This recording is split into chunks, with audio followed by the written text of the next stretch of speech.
जो मतलब इस तरीके से जो गांव का सपोर्ट है, इस गांव वालों के लिए क्या कहना है? गांव वाले के लिए बहुत बहुत धन्यवाद। क्या आपको लगता है कि जो दोनों लोग दिखाई दे रहे हैं, इन लोगों के अंदर इतनी इंसानियत होगी, इतना प्यार मिलेगा इनसे?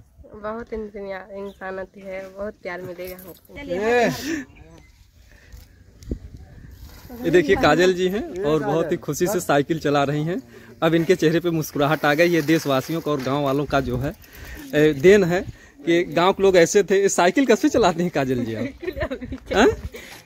अभी चला रही हैं कि यहाँ आने के बाद आप सीख गई जो है अतरौरा में? अच्छा, पहले चला रहे थे। आप देख सकते हैं जो चेहरे की स्माइल है, कभी जो है इन आंखों में आंसू थे।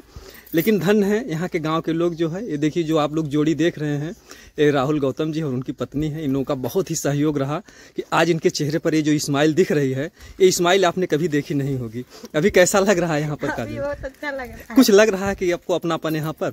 हाँ, लग रहा है। अच्छा अच्छा, बस मिथिलेश शादी हो जाए तब पूरा लगेगा, पूरा रंग अच्छा। बदल जाएगा। तो देखिए इनका छोटा बाबू है और नहाने जा रहा है।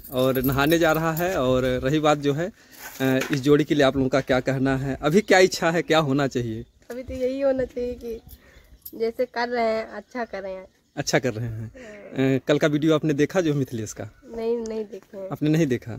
जो मतलब इस तरीके से जो गांव का सपोर्ट है, इस गांव वालों के लिए क्या कहना है? गांव वाले के लिए बहुत बहुत धन्यवाद। क्या आपको लगता है कि जो दोनों लोग दिखाई दे रहे हैं, इन लोगों के अंदर इतनी इंसानियत होगी, इतना प्यार मिलेगा इनसे?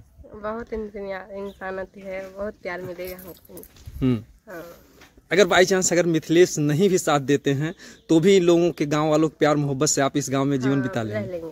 जी जी, ये बहुत बड़ी बात है जो अतरौरा ग्राम सभा में आई हैं रायबरेली से चल करके।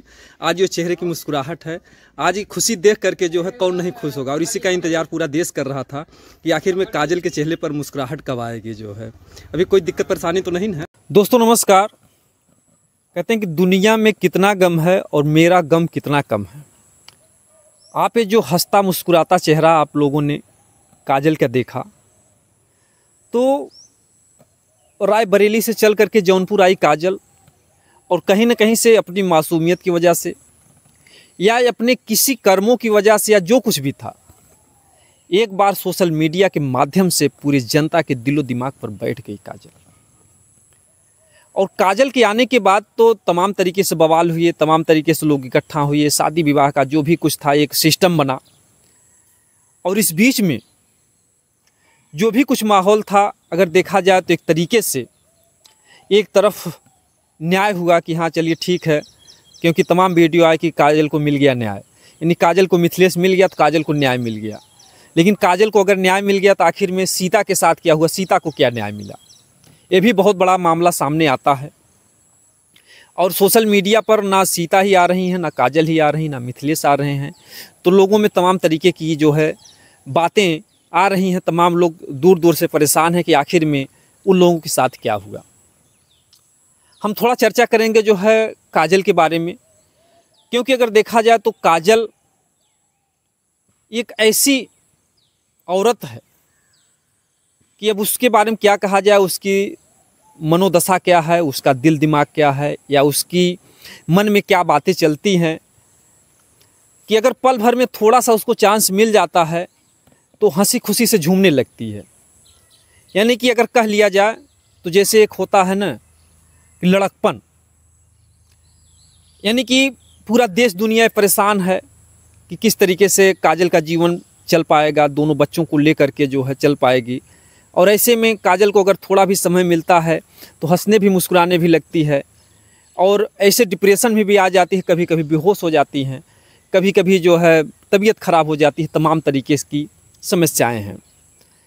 तो ऐसे में अब काजल का भोलापन कहा जाए या मासूमियतपन कहा जाए या जो कुछ भी था, वो रायबरेली से चल करके आती है और जौनपुर ज़िले में सबके दिल दिमाग में एक अपनी जगह बना लेती है।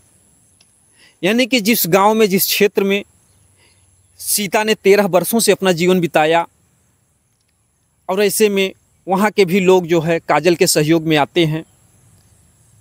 और ये भी बात है कि अगर वो लोग सहयोग में ना आते तो भी एक बहुत बड़ी समस्या हो सकती थी। भगवान ना करें ऐसा हो, क्योंकि जिस तरीके से काजल की जिद थी कि मैं अपनी जान दे दूंगी और यहाँ से वापस नहीं जाऊंगी, तो शायद अगर लोग मदद में नहीं आते, अगर वो अपनी जान दे देती तो मिथिलेश शायद सलाखों के पीछे होते, शायद क्या क्लियर हो जाता, को जेल की हवा काटते, तो भी जो सीता का जीवन था तो भी बर्बाद होता, तो भी तमाम तरीके की जांच होती, परेशानी होती, या जो 2 बच्चे थे उनके लिए बहुत बड़ी परेशानी होती। तो ऐसे में जो गांव के लोग थे या चाहे पत्रकार भाई थे या जो कुछ भी थे, अगर काजल की मदद में आए, क्योंकि कहते हैं कि किसी की भी अगर जान जा रही तो उसको बचाना जो है सबसे पहला उसका धर्म होता है। तो ऐसे में लोगों ने अगर बचाया, भले ही किसी को बुरा लग रहा हो हमारी बात को, तो लोगों ने अगर बचाया तो कोई तो गुनाह नहीं किया। लेकिन साथ ही साथ एक बात सबको खटकती है, एक पीड़ा सी होती है, यानी कि अगर देखा जाए, ठीक है गलती जो है मिथिलेश ने की, गलती चाहे सीता ने की हो चाहे काजल ने की हो, लेकिन जब काजल और मिथिलेश एक साथ हो जाते हैं तो सीता जो है अलग हो जाती है। क्योंकि सीता तो शादी विवाह होने के बाद 13 वर्षों से उस गांव में रह रही थी। अगर सीता वहां से छोड़ करके चली जाती है तो ये बात कुछ लोगों को करकती है, कुछ लोगों को तकलीफ़ देती है कि सीता बेचारी जो है पहले से इतने दिनों से थी और काजल आकर के रह रही है। तो ऐसे में बहुत बड़ा सवाल लोगों के बीच में, कानून प्रशासन के लोग भी जो है नहीं समझ पा रहे हैं कि आखिर में क्या करना चाहिए, और अभी तक मामला कुछ क्लियर नहीं हुआ कि आखिर में क्या होगा या क्या होने वाला है। और जिस भी तरीके से हो, तो जो काजल का जो एक लड़कपन कहा लिया जाए या बालपन कहा लिया जाए, जहाँ पर जनता उसके लिए सहानुभूति जता रही है, तो अगर उसकी मानसिक दशा को जांच किया जाए तो एक लड़कपन सा, एक भोलापन सा, यानी कि एक कह लीजिए पागलपन सा, नहीं तो रायबरेली से चल करके यहाँ पर इतनी बड़ी हिम्मत नहीं जुटा पाती अगर कुछ उस तरीके की होती, या उसके दिमाग में क्या बातें चल रही थी या जो कुछ भी था। दोनों बच्चों को लेकर के आती है और कभी ये नहीं सोचती कि हमारी जान चली जाएगी, हम दूसरे के गांव में जाएंगे तो लोग हमको मारने पीटने लगेंगे, या हम दूसरे के गांव में जा करके किस तरीके से हम अपने अधिकार को जो है कायम रखेंगे। तो इसलिए जो है काजल पल में हंसती है, मुस्कुराती है, पल में क्या क्या करती है ये तो एक अलग उसका विषय है। लेकिन जो सामने मौके की जो हालात है, काजल और मिथिलेश या जो कुछ भी अगर साथ में रह रहे हैं, तो जो सीता की दूरियां बन गई हैं, तो इसमें हम चाहेंगे कि अगर ये तीनों परिवार एक साथ में रहते हैं, क्योंकि जिस तरीके से काजल की वजह से लोगों के अंदर सहानुभूति हुई, लोग तमाम तरीके से मदद के लिए आगे आए। एक भाई ने कहा हम घर बनवा देंगे, तो हर तरीके से हर कोई आर्थिक मदद करना चाह रहा है। लेकिन अब सोशल मीडिया के जरिए तीनों चेहरे गायब हो गए, ना मिथिलेश आ रहे हैं, ना काजल आ रही, ना सीता आ रही हैं। तो कुछ लोग अगर मदद भी करना चाह रहे हैं तो नहीं कर पा रहे हैं, क्योंकि हर सिस्टम जो है इस तरीके से गड़बड़ हो गया। और मैं ये भी कहता हूं कि अगर हाँ कोई अगर मदद कर रहा है, काजल की मदद कर रहा है, तो मैं गुजारिश करूंगा कि सीता की भी मदद करें, क्योंकि चाहे जो कुछ हो एक पीड़ा तो है। एक पत्नी कैसे जो है पति अपने पति को दूसरे के साथ सिंदूर दान करते हुए या किसी सिस्टम में देख सकती किसी पत्नी के साथ, तो एक दुख तो है ही। तो ऐसे में अगर कोई मदद काजल का कर रहा, हमारा नंबर है 8419 9616 852577। अगर कोई मदद करना चाह रहा है तो इस नंबर से कांटेक्ट करें। और मदद के लिए हमारे चैनल के माध्यम जो लोग भी मदद करें, हम गुजारिश करेंगे अगर काजल की भी मदद कर रहे हैं तो सीता की भी मदद ज़रूर आप लोग करें, क्योंकि वो भी 3 बच्चों को ले करके पता नहीं अब भूखों सो रही है या किस तरीके से, क्योंकि उसके भी जो नैहर की दशा है वो बहुत अच्छी नहीं है। उसके भी भाई बाप इतने संपन्न नहीं हैं कि इनका खर्चा देख सकेंगे, क्योंकि हर कोई अपना बहन बेटियों की शादी विवाह इसलिए करता है कि उसके पति की जिम्मेदारी होती है। और अगर देखा जाए तो मिथिलेश की भी इतनी भी आर्थिक दशा अच्छी नहीं है कि वो काजल और सीता दोनों की जो है देख रेख या खर्चा दे पाएगा, क्योंकि 2 बच्चे काजल के हैं, 3 बच्चे इनके, 8 परिवार हैं। अगर 13 वर्षों में ये को करकट नहीं रख पाया तो 8 परिवार का खर्चा मिथिलेश के बस की बात नहीं है। तो ऐसे में एक ही विकल्प बनता है कि अगर सीता, काजल और मिथिलेश, क्योंकि काजल की वजह से सबके चेहरे वायरल हैं, हर कोई देख रहा, हर किसी के अंदर सहानुभूति है, तो हमारा जो है सीता जी से भी हमारा निवेदन है। बाकी आपका विचार है, मैं केवल प्रार्थना कर सकता हूं, क्योंकि मैं चाहता हूं कि उन 5 बच्चों का भविष्य ना खराब हो। अगर आप तीनों लोग साथ में रहें, हम लोग भी जो है हमेशा सोशल मीडिया के माध्यम से आप लोगों की मदद की गुहार करते रहेंगे, ताकि आप लोग भूखों से ना मरें। और अगर आपस में लड़ेंगे तो कहीं न कहीं से समस्या बहुत बड़ी होगी, क्योंकि अगर सीता जी वहाँ पर साथ में आप रहती हैं तो कम से कम, क्योंकि देखिए कब किसके दिमाग में आ जाए, या मिथिलेश और काजल ही जो है वहाँ की जो भी जर ज़मीन है बेच करके भाग जाएं, तो ऐसे में जो कुछ भी अगर कुछ वहाँ का जो भी बाप दादा का बनाया हुआ सिस्टम है उससे भी जो बेदखल हो जाएंगी सीता जी। तो कम से कम अगर साथ में आप लोग रहते हैं, हाँ धोखा ना करें, हमारा निवेदन, धोखा ना करें, चाहे काजल हो, चाहे मिथिलेश हो, चाहे सीता हो। इस दुनिया में कोई कुछ लेकर के नहीं आया है, ना कोई कुछ लेकर के जाएगा, और जो भी धोखा करेगा उसका परिणाम वो निश्चित पाएगा। तो समस्या बिगड़ ही चुकी है, तो इस समय अगर बनाने का प्रयास करेंगे, क्योंकि कुछ लोग भड़काने का भी प्रयास करते हैं कि एक म्यान में दो तलवार नहीं रह सकती, एक औरत सौतन को बर्दाश्त नहीं कर सकती है।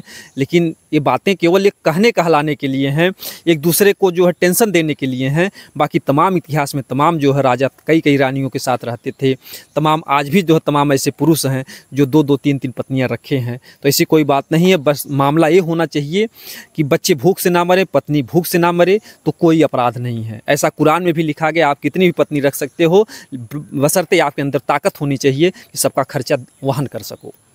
तो ऐसे में अगर हम धर्मों को देखें तो भी जो इसमें कोई गुनाह नहीं है। आप लोग अगर चाहें अपने दिल दिमाग से, क्योंकि आप लोगों की समस्या जो है खुद की समस्या है, कोई 2-4 दिन के लिए आएगा फिर चढ़ा बजा करके चला जाएगा, तो आप लोग लड़ते लड़ते आपस में मर जाएंगे। तो हम चाहेंगे कि आप तीनों लोग साथ में हो जाइए, ताकि 5 बच्चों के भविष्य के लिए हम लोग भी जनता से और समाज के लोगों से जो है गुजारिश कर सकें। और जो जौनपुर की जनता है बहुत ही अच्छी है, बहुत ही प्यारी है, ये लोग सहयोग में आप लोगों को भूखों नहीं मरने देंगे। क्योंकि जो कुछ भी है काजल की वजह से एक बार आप लोगों का चेहरा जो है मीडिया के सामने या समाज के सामने आ चुका है। बाकी आप लोगों की क्या राय है आप लोग बताइएगा। दोस्तों, जय हिंद, जय भारत।